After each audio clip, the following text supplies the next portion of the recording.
Hi guys! Magandang araw po sa inyong lahat. Ngayong araw, pakita ko sa inyo kung paano mag-remove ng Yahoo inserting on Google.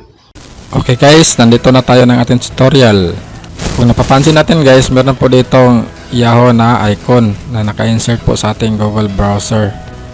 Kung makita natin sa gilid ng ating browser mga guys, is iyon guys, napapalitan na siya ng Yahoo browser yung ating Google Chrome na browser. So kapag nag-research tayo, yung display niya is Yahoo na po yung nag-upper ng ating browser. Yan talaga ang mahirap guys, malilito tayo nito kapag hindi natin dito maibalik sa dati. Ang gawin lang natin dito guys is punta lang tayo doon sa gilid na icon sa itaas na party at i-click natin sa guys yung 3 dot.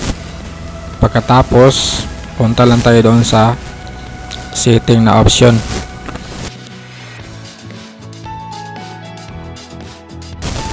Then sunod natin gawin is punta na tayo doon sa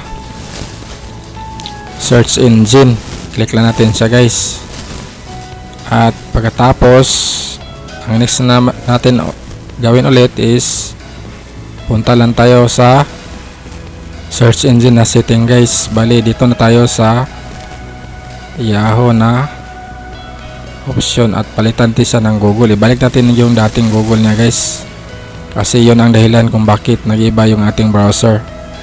At pagkatapos natin yan na palitan is close natin ang browser guys at subukan natin na mag-open ulit ng ating Chrome.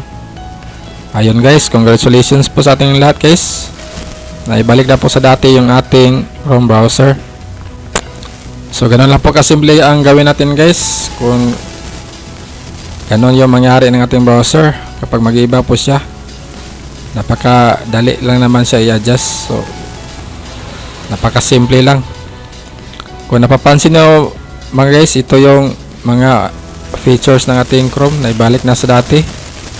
So napakasimple lang siya gawin guys. Napaka-komportable po kapag nasa Chrome tayo na browser ang ating gagamitin.